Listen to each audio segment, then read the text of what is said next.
what I have to share is really important. It's urgently important. And I'll repeat this a few times over the course of this message, which won't be a long message. But if you agree with what I'm saying, share this. Help get this out, because it's absolutely critical that we hear this. I can't underscore the urgency of this. I know I brought a few messages in recent months that have been urgent, but I stand behind each one in terms of the urgency of the message. Let me read to you from Ephesians chapter 4. Paul says, I therefore, a prisoner for the Lord. So he's writing from prison, and he's writing with the urgency of someone in prison for the faith. I therefore, a prisoner for the Lord, urge you to walk in a manner worthy of the calling to which you have been called, with all humility and gentleness, with patience, bearing with one another in love, eager to maintain the unity of the Spirit in the bond of peace. There's one body and one Spirit, just as you were called to the one hope that belongs to your call, one Lord, one faith, one baptism, one God and Father of all, who is over all and through all in all. Friends, what grieves me deeply is friendly fire. Friendly fire. You're on the front lines. You're taking risks for the things of God. You're putting your reputation on the line, maybe your livelihood on the line, maybe your life on the line. You're fighting for brothers and sisters that can't fight. You're taking the good news to a hostile world. I mean, you're doing what you know how to do. And then suddenly it's like, what was that? Got hit from behind. It's like, what? Or suddenly it's like these little yapping dogs are biting at your feet. It's like, what are you doing? And the worst thing is when next thing you see blood, it's like, where's this blood coming from? I got hit by my own people. Friendly fire. Friends, we are destroying each other.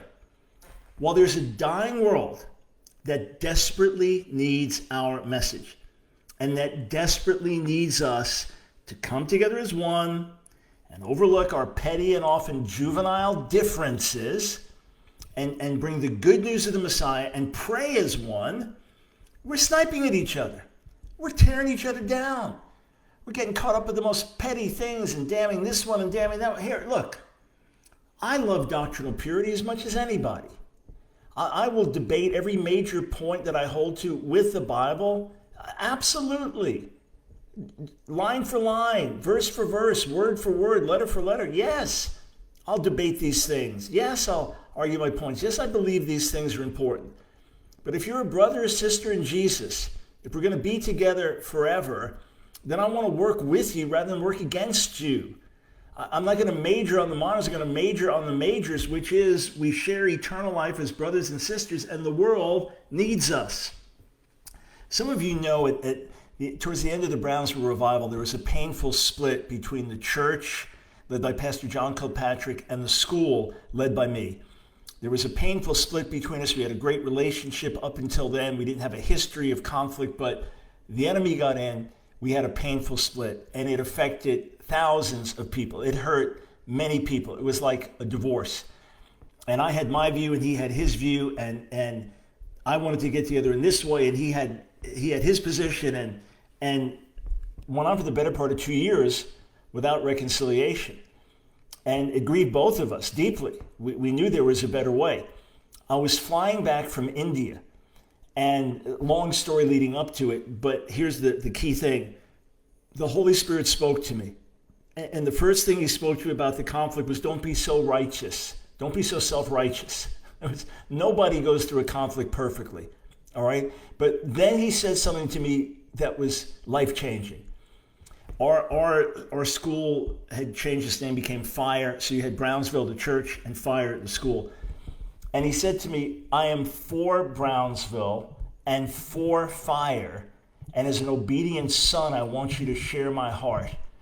And that led to wonderful, glorious reconciliation between John Kilpatrick and me and between others involved. And when I got back from India, I wrote to him immediately, and we got together that same day, and he was waiting for me after a meeting. It was raining, he was at the porch outside of his study in his office, and I got there, and he just embraced me, and he said, it's over, we just hugged each other. And, The enemy wants to divide and destroy. And the fact is, God is jealous to bless his people. God's side is to bless his people and help his people grow and help us be his witnesses in the world. We get so petty and attack each other and tear each other down and savage each other. Why? Why? To what purpose? To prove that we're right? Someone told me that Dave Ramsey referred to some people, I don't know if this is accurate, but as oversaved. I thought that is a perfect description. Oh, we are so righteous and we alone have it right. Hey, you want to hold to that? You have a local fellowship. You believe in every jot and tittle, and you feel your view is right, others are right. That's fine. Go for it. But honor the rest of the body. Don't go damning each other to hell and attacking each other when we're supposed to be helping a dying world. This is a critical time in world history. This is a massively critical time in world history. And when we should be focusing our energy on glorifying the Lord in a lost and dying world and coming together for the common good of a hurting world and a confused world and a sinful world, we're attacking each other. You know, a couple days ago, when civil rights leader John Lewis passed away, I asked our team, hey, just put together a meme, with his birth and his death. Our team does that automatically when there's someone well-known who dies. It could be a celebrity. It could be just someone who's well-known. They just do that. And I only see it when it goes up. This one I actually asked for. Now, I did not agree with his politics. I did not agree with his liberal stance on abortion and same-sex, quote, marriage. And yes, I think he boycotted the inauguration of Donald Trump. On the other hand, he was a well-known figure and a real civil rights hero. I mean, skull fractured for marching for civil rights. The man was courageous. So I differ with other things. So we posted that. And the normal request is just show a little respect when somebody dies. That's all. Just show a little respect. And it's our page. We can ask for that. So then people start attacking him for his, he's pro-abortion, I said, I understand that, but this is not the time for it. Then people start attacking them. You just prove you're a racist. It wasn't because of the color of his skin. It was because of his political positions. So now we got the sniping going this way. And then when I start removing the posts, that were attacking him about abortion, I don't normally get involved directly, but I did. I start removing them. Brown, you become a leftist. Dr. Brown, you're a leftist now. You support abortion. Are you crazy? What are you thinking? What are we doing to each other? We're like little children. We've got to grow up. We've got to pursue love. We've got to pursue unity. Look, Dr. James White and I are dear friends. I mean, dear friends. And I think he gets more flack in his circles, which are a bit more closed in certain ways, for being my friend than I get for being his friend, because my circles are a bit more open. His are a bit more closed and maybe don't fall into some of the error that our guys might fall into, and ours are more open, but then fall into some other error. We could debate each other about Calvinism. We could debate each other about gifts of the Spirit. We could debate each other about other things. And we're very different people, but we have a deep love. And you come after him, I'm going to defend him. I'm going to stand up for him. And if I thought he did something wrong, I'd tell him privately, and then you better believe I'd stand up for him and defend him. He's my brother, and I honor him. And he's a frontline warrior. He's risked his life sharing the gospel with Muslims. He's been fearless and not backed down from his convictions and refused to compromise. I'm going to honor that. I'm going to stand with that. And I'm going to say, well, he's Calvinist. I know he's a Calvinist. And there are people that say, how can you work with Brown? Brown's going to hell. He's not a Calvinist. God help you grow. God help you mature. Fine, let's have our differences, but let's have them within the body. I'm not talking about sloppy stuff. I've written whole books dealing with doctrinal error. I've written whole books dealing with abuses in the charismatic movement. I grieve over those things. I care about those things. I wouldn't have spent all the years I have studying languages and writing commentaries and books of the Bible if I didn't care about detail and specifics. But let me tell you, I'll see some people get up and they seem so self-righteous and they're going to correct everybody, and I'm listening to their message. I think I could rip your message to shreds. I could take it apart. I could dissect it. I could rip to shreds the way you use the scripture and the way you misunderstood this or misrepresented that. But that's not my goal, because if your overall point is good and you're trying to bring people to a common positive cause, great. Let me cheer you on there. And then if we ever get a chance to talk, we can talk about these other things. Look, we have our own cancel culture. We do. We have our own cancel culture with each other. Oh, you said that, you're out. You work with this one, you're out. Here's the deal. If you open the door to me to get my message out, unless I have to compromise myself by doing it, I'll do it. I go on secular platforms all the time. I go on platforms where they despise everything I hold to. But if they will allow me to speak what I believe and I don't have to defile myself in the process, I'll do it. How much more am I going to work together with brothers and sisters from all different perspectives?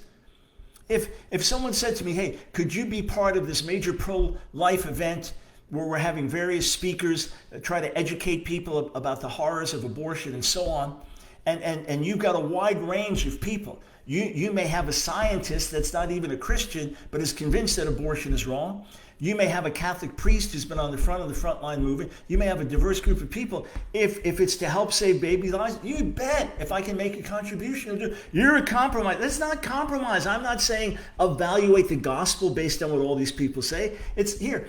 If there was a food drive, if there were a bunch of people starving in our community, and 20 different church groups said, can we work together to help pool our resources to help, rather than each having our own little food bank, let's help. Oh, brothers and sisters, let's do it. Well, wait a second. Do you speak in tongues? Wait a second. Do you use the King James? Wait, do you say? I'm not going to ask those questions. Like, hey, how can we help for the common good? And as far as sharing the gospel, I'll share it as loudly and clearly as I can. And if people say, hey, that group believes that, it's like, yeah, I don't see it like that. Here's why. We can have our minor differences. We don't have to cover that up. But now is not the time for friendly fire. Now is not the time to be sniping at each other. We got to step higher. We must. You know, I don't have the right to tell you what your calling is, and you don't have the right to tell me what my calling is. You know, every single day, you should stay with this, you should say this, you should say, this is your calling, stay in this lane, this is your calling, stay in this. I'm accountable to God. You're accountable to God. Who do we think we are dictating to one another what we should and shouldn't do? And with all respect, who cares about your opinion and who cares about my opinion? We have to please the Lord. But instead of saying, hey, you run your race and I'm cheering you on, it's like, no, you're not supposed to do that. No, you shouldn't be doing that. No, you shouldn't be doing that. No, you need to stay here. You need to stay. If I listened to what everybody said, I would instantly stop and stall. Because everyone's telling me to go in 20 different directions and everyone's telling me what my calling is. What I need to know is what God is saying, and you need to know what God is saying and give yourself to that instead of the rest of us sitting around judging, tearing down, criticizing, attacking each other. You know, look, I write regularly for The Stream. Website started by James Robison to be a stream of wisdom for the body and for the world. And we deal with hot button political issues every single day. And there are evangelicals right in there and there are Catholics right in there. And there's a policy that evangelicals criticize evangelicals and Catholics criticize Catholics on that site. So if someone wants to take issue with the Pope, which some of the writers do all the time, or take issue with things within Catholicism, Catholic writers do it. And if there's something to deal with within evangelicalism, we do that. And that's a respectful way of working together. And on the larger cultural issues, we're standing side by side, even though we have strong differences on other points. And even though I'm not saying, hey, go here to find out exactly how the gospel is preached, because there are going to be differences there. And some of those differences are deep. But when it comes to the culture wars, when it comes to certain values in politics, yeah, we're standing together for common purposes. Oh, that just scandalized a few. Listen.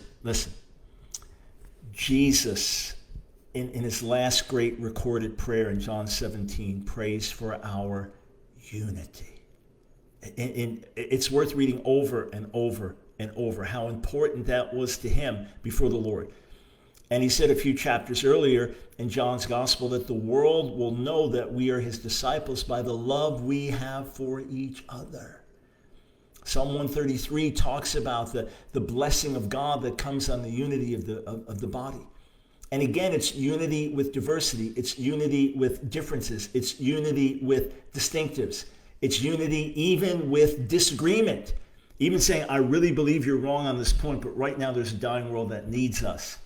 Here, look, there are issues I have to address privately within circles where I travel, and say where this was wrong or that was wrong, or people differ with that. And we do it as brothers. And even if the differences are great, when it comes to being one in Jesus, we are still one in him and must cultivate that and pursue that.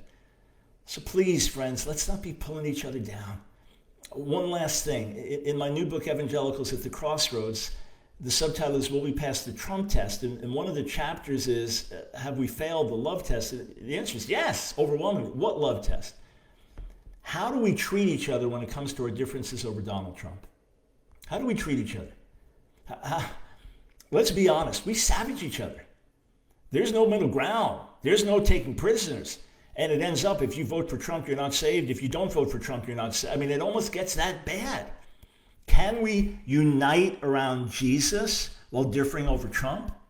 Can we unite around Jesus while differing over politics? Can we unite around Jesus while even having different perspectives about Black Lives Matter movement, things like that? Can we unite around Jesus and say, hey, I want to listen to you, understand your perspective, I want to share mine.